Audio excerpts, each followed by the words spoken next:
The Shenley Laboratories, producers of penicillin Shenley, present the Encore Theater. The Encore Theater play tonight, Magnificent Obsession. Our star is Cornell Wilde.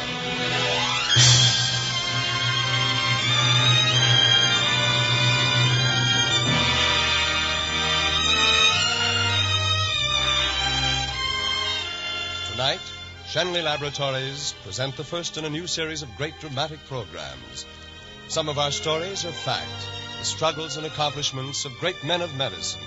Others are fiction, stories of devotion to an ideal, individual heroism, or great courage. By these programs, Shenley Laboratories would remind you that medical science and progress is not cold, impersonal research or pages of statistics, but a warm, human story told in living terms, whether it's the life of one of medicine's immortals or the simple everyday record of service rendered by your family physician.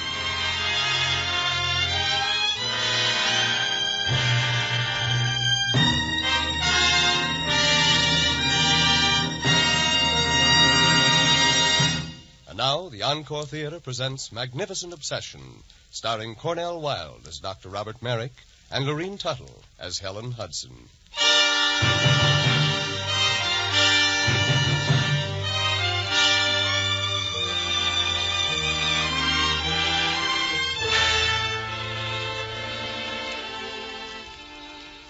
To me, Dr. Wayne Hudson had always been a legend, even back in those days when my life was dedicated to pleasure and very little else. He was one of the world's great surgeons and one of the world's great men. We never met, and yet his life ended because of me, and my life began because of him. That was many years ago, but I can still recall that dark morning when I came to in Dr. Hudson's Brightwood Hospital with a splitting headache and no idea at all what I was doing there. I heard voices outside my door, and I lay there in a cold sweat, listening. How did it happen, Dr. Ramsey? Dr. Hudson had gone for a swim to freshen up. He was very tired. His heart was overtaxed. We could have saved him with the pulmotor, but it wasn't there. Well, where was it? On the far side of the lake. Young Bobby Merrick and some of his friends had staged an all-night poker party. Early this morning, Merrick decided to take them all for a sail on his boat. He was knocked out and overboard by a swinging boom. They rushed over in a speedboat for the pulmotor, and Justin took it to them. If we had had it, we could have saved Dr. Hudson.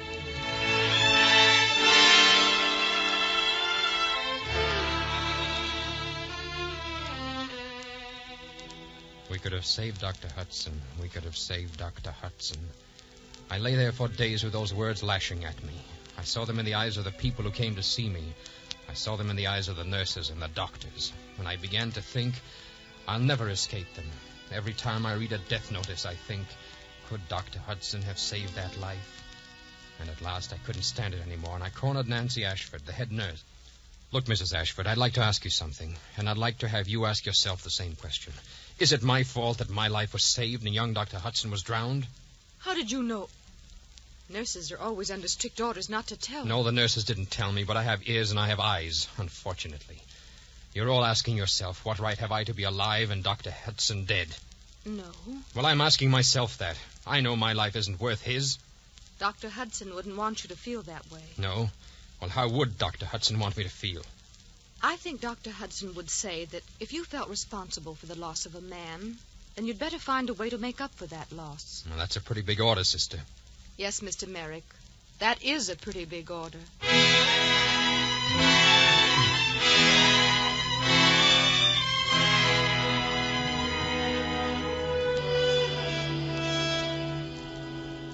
After I left the hospital, I spent the days and the nights walking and thinking. I couldn't sit still. I couldn't sleep. I was confused and lost, and growing more and more convinced that Bobby Merrick was a pretty miserable character, and the world would be much better off without him. And then one day, when I was out walking, I met a girl. Her car had broken down. Hello there. I wonder if you could help me. She smiled at me, and for a moment the fires burning inside me flickered out, and I was almost at peace. I've always laughed at people who talked about love at first sight, but her smile went straight to my heart, and stayed there. I took all the time I could fixing her car, and I was sorry when I had finished. Thank you so much. I'm very grateful to you. Oh, it was nothing at all. Always glad to help a lady in distress. I don't know what I would have done if you hadn't come along. I don't suppose that there would be a chance of seeing you again. I don't suppose I could call just to see how the car was getting along. Well, never mind. That probably sounded pretty fresh. You're lonesome, aren't you? Well, loneliness is only part of what's wrong with me, lady. Only a very small part. You know, my husband used to say... Did you know Dr. Hudson by any chance? So many people did. I beg your pardon. What did you say? I just asked you if you knew my husband, Dr. Wayne Hudson. No, I never had that pleasure. Well, anyhow, he used to say that all pain passes and that we grow by it.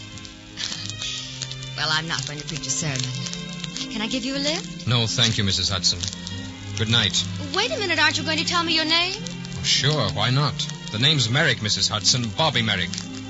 Bobby Merrick? Yes, it's a pity, isn't it? For a moment we were almost friends. Or am I presuming? You are presuming. Good night, Mr. Merrick.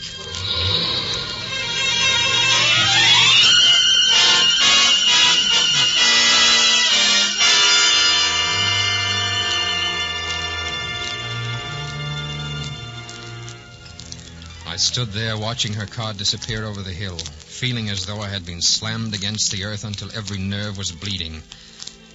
And then once more I started walking. Hour after hour, mile after mile, I didn't know where I was walking. I didn't care. I lost all consciousness of my surroundings until suddenly I realized that it was very late at night and I was cold and lost in more ways than one. I stopped at a house whose lighted windows suddenly appeared like a beacon. Yes? I beg your pardon, but I'm afraid I've lost my way. Come in. Thank you. If I could just use your telephone. You look all in. Why don't you sit down and rest a few moments? Thanks. I'm sorry to bust in like this. I thought I knew my way perfectly well. Hey, wait. Where have I seen that face before? Oh, that's a bust of Dr. Hudson I made just before his death. It's for the hospital. You may have heard of him. Heard of him? Oh, yes, I've heard of him. He's haunting me. First, my life is saved with someone's lung machine. Whose? Dr. Hudson's. Then they take me to a hospital. Whose? Dr. Hudson's. Then I meet a girl. A very beautiful girl, and whose wife is she? Dr. Hudson's? That's right.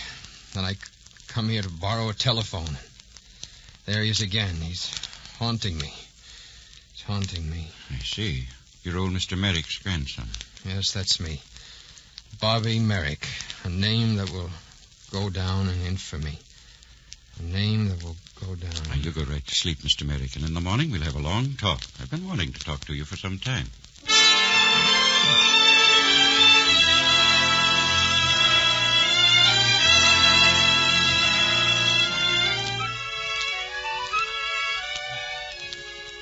Good morning, Mr. Merrick. Sleep well?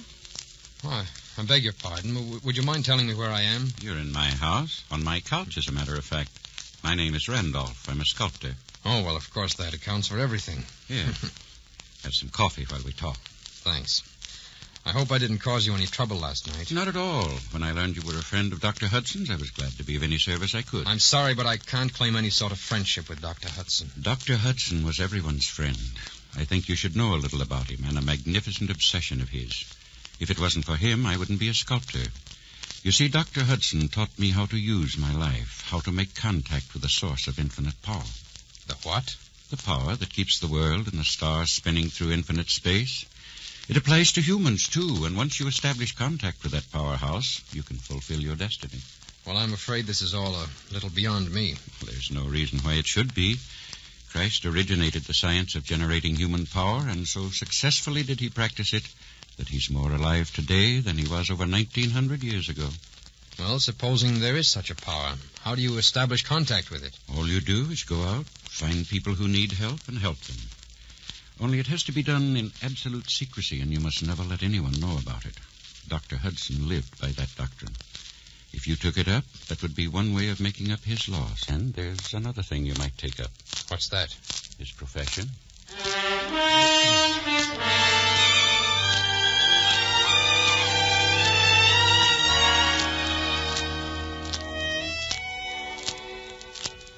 I've something to tell you, Mrs. Ashford. Yes? I'm going to study surgery. You? Yes. You told me Dr. Hudson would say I should make up the loss. Well, that's what I'm going to try to do. Maybe I won't succeed, but if I'm ever to have any respect for myself again, I have to try. Nancy, would you like... I'm sorry I disturbed you, Nancy. I'll stop by later. Helen, Bob is going to study surgery. Surgery? Bobby Merrick. Yes, it does sound funny, doesn't it? Have you any idea at all what it means to be a surgeon? It means years of study and work. It means discipline and self-denial. It means much more than that, Mrs. Hudson.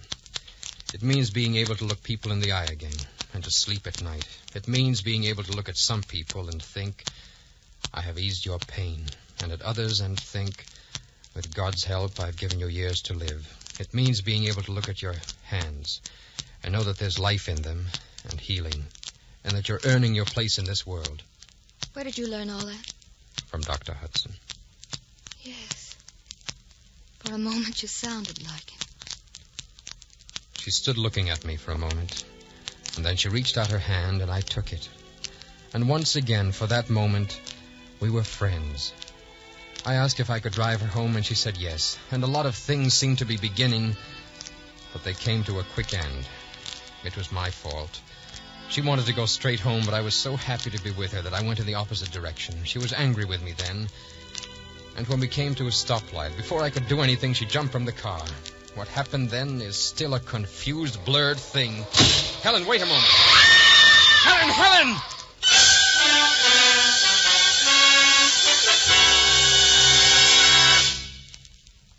Well, Dr. Ramsey? The operation was a success, at least as far as her life is concerned. Thank God for that. But there seems to be a depressed fracture involving the occipital lobe of the brain. I'm afraid she will never see again. No. Oh, no.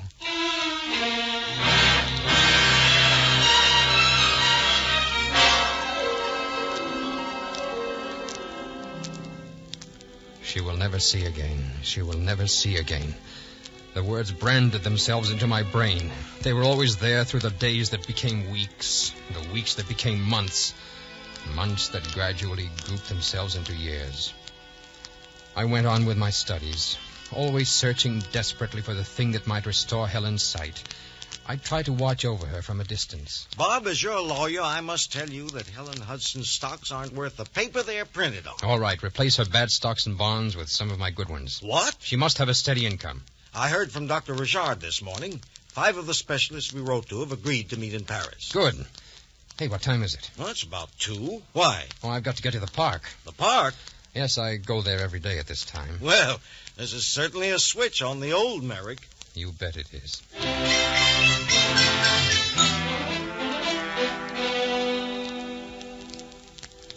She came every day to the little park near her house, and I would sit there and watch her.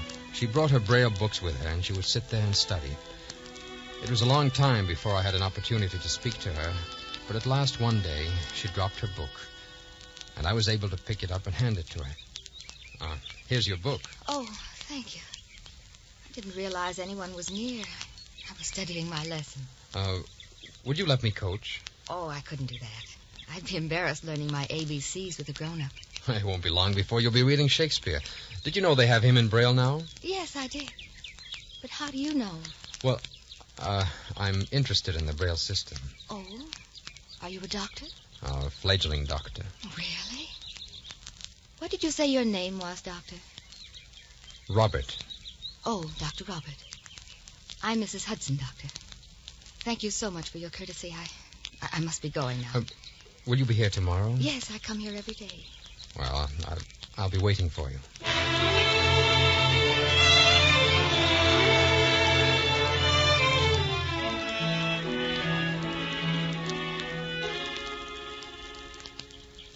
Hello, Mrs. Hudson. You're late today. Yes, I know. But so many exciting things have happened. You've been so good to me these past months. I want you to be the first to know. I'm going to Paris. For a consultation? Yes. A number of eye specialists are meeting there, and while they're having their convention, I suppose it's because of what my husband stood for in the medical profession. They've asked me to come. Oh, I'm so happy for you. Surely men like Rochard, Donnelly, Rettenbacher will be able to find the answer. How did you know they'll be there? Well, they're the most famous. I just supposed they would be the ones. I'm sure they'll be able to help you.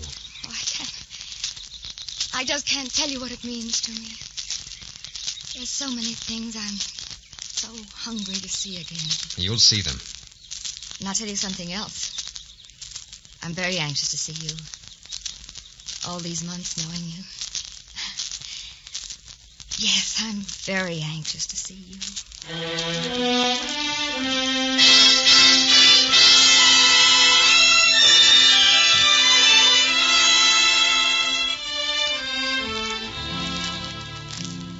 I watched her go that day, knowing that if her sight was restored, I would never see her again.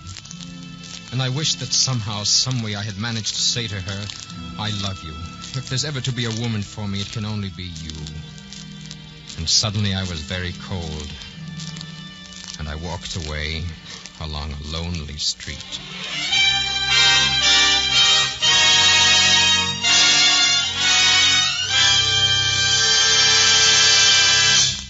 Between the acts of Encore Theater, Shenley Laboratories bring you an announcement that is vital and important. For today, penicillin is in the news. You read that wonder drug is now standard equipment in first aid kits on leading airlines, or that penicillin is playing a part in research on preventing of tooth decay. The number of people whose lives have been saved by penicillin grows day by day. Yet only a year ago, penicillin was comparatively rare in civilian medicine, and 2 years ago, Shenley Laboratories, together with a few other firms authorized to produce penicillin, was just beginning to produce sufficient penicillin to supply the needs of our Army and Navy. Since then, constant research at Shenley Laboratories has produced many new penicillin products, from tablets to be taken orally to ointment for local application. These are already available and prescribed by your physician. Other penicillin products and other types of drugs derived from research on many kinds of molds are now being developed for the physician's use by Shenley scientists. Because of the importance to humanity of drugs of this type, Shenley Laboratory resources are currently being concentrated on their development and improvement. Certainly as one of the world's largest users of applied research in the field of molds, Shenley knowledge and experience will be useful in the continuing task of supplying your doctor with more and better tools to aid in his work of healing. And now, Shenley Laboratories present the second act of Magnificent Obsession, starring Cornell Wilde and Lorene Tuttle. Dr. Merrick continues his story.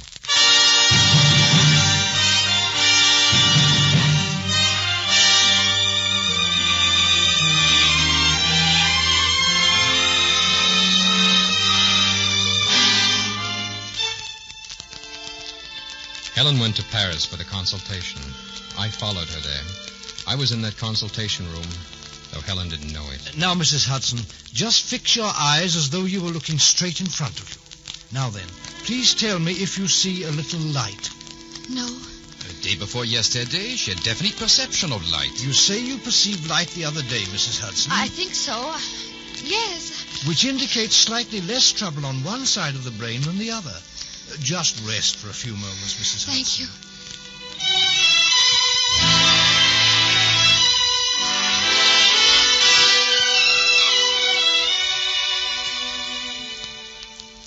Well, gentlemen? Dr. Merrick, personally, I wouldn't operate. And the rest of you, gentlemen? Nine. It is no good for operation.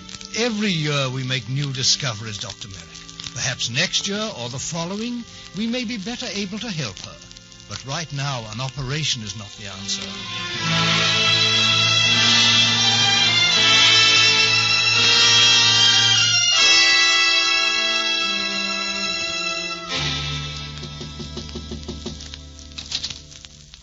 Yes? It's Dr. Robert. Dr. Robert! Well, come in. What are you doing in Paris? Oh, I had some business. I may as well tell you right away. I'm not going to see again. Oh, don't say that, Helen. You're going to see with my eyes. I've nothing else to do with the rest of my life but help you to see whatever you want to see. Come on now, I'll tell you what. Let's get all dressed up and go out and do the town. I'll show you Paris and show Paris you.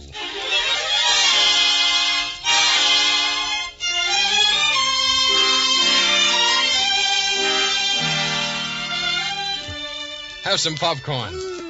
Thanks. Tell me some more about the carnival. Well, on your right, madam, is Katinka, the fattest lady in the world. She tips the scales at 360 pounds, mesdames et messieurs. And on your left, we have a sword swallower. Not really. Yes, there it goes. The sword is disappearing right down his stomach. Can you imagine doing that for a living twice a day? One must eat. Yes, but not swords. Hey, there's a Ferris wheel. Come on, let's go ride on the Ferris wheel. Oh.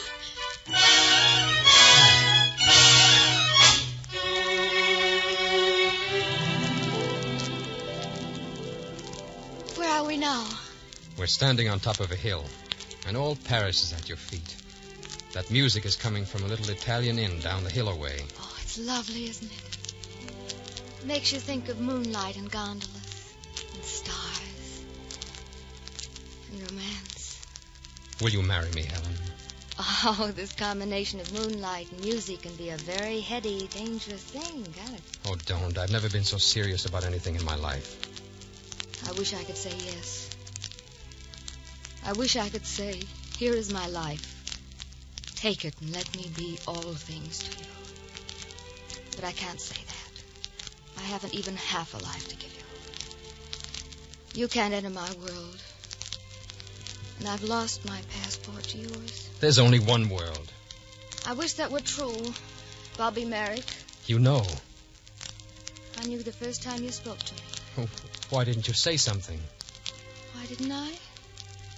Probably because somewhere along the line, and I couldn't tell you when or at what moment, I fell in love with you. And if that operation had been a success, I was going to find you and tell you that I Darling, loved will you marry me? Will you please marry me? It's getting late. We better start back. Helen. I'm very tired, please. Will you let me give you my answer in the morning? If it's the right one, I will. It will be the right one.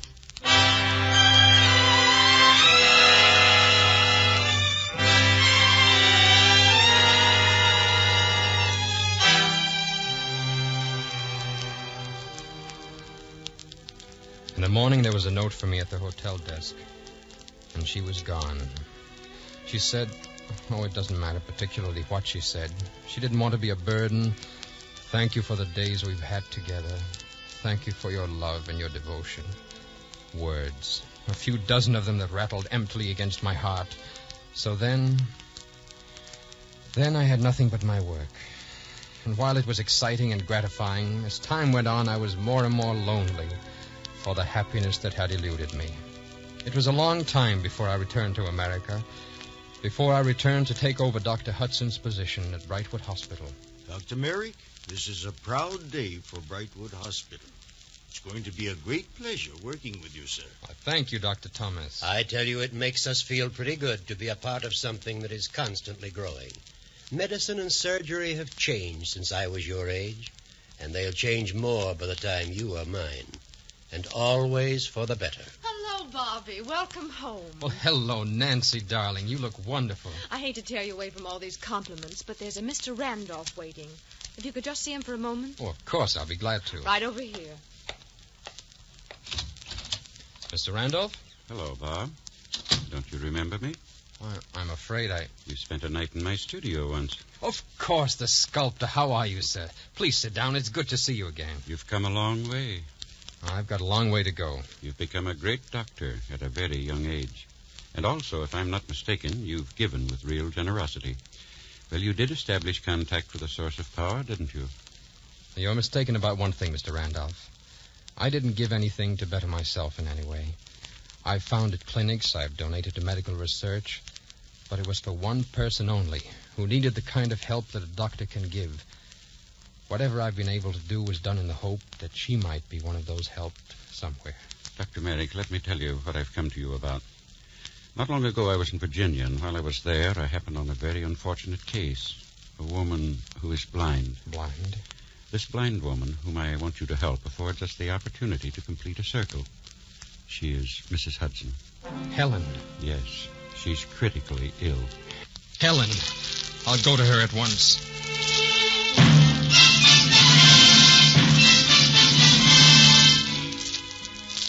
She hasn't rallied since this morning? No.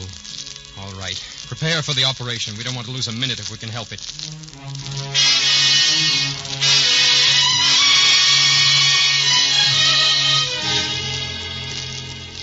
They're ready in the operating room, Bob. Nancy, I don't know if I can do it. Bob! I can't hold my hands steady. Look at them. All these years I've been hoping, praying that someday I'd be able to help her, and now... No. Dr. Merrick, this is no time for emotions or sentiment. This is surgery. The fact that the patient is Helen Hudson makes no difference. This is a woman whose life is in your hands, and you can save her. You can and you will. You're not a man right now. You're a surgeon. Thank you, Nancy. Come on.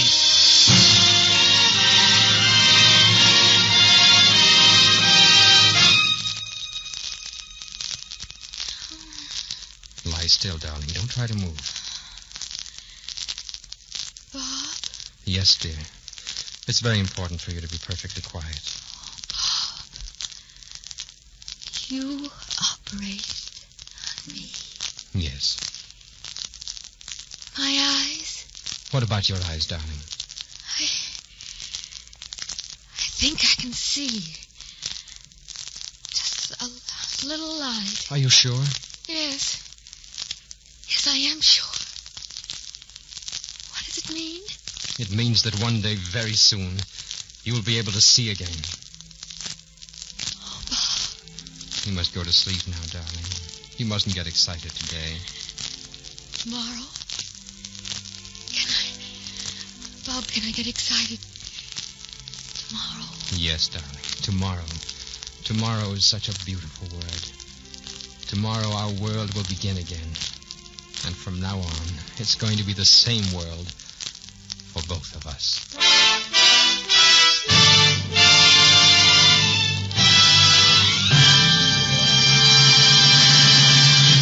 In a moment, we'll bring back our star, Cornell Wilde.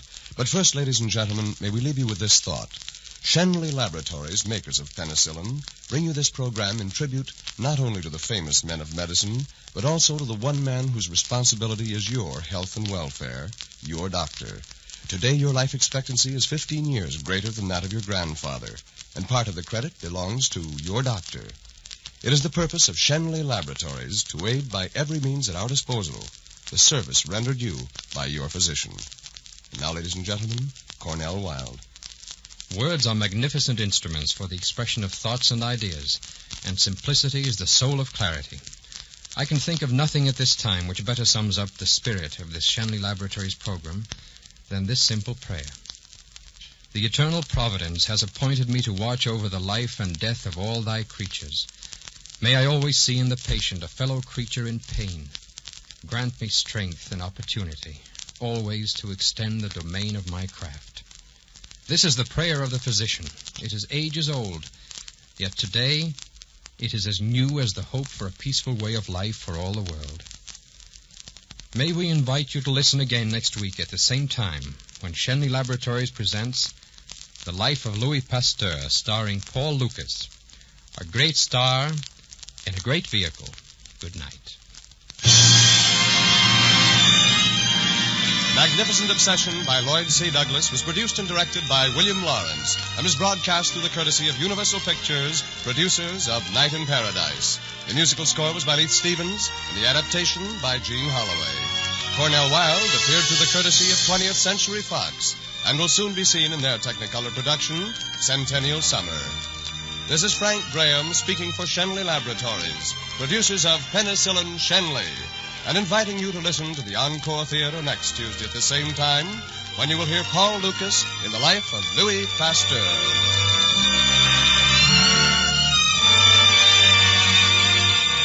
This is CBS, the Columbia Broadcasting System.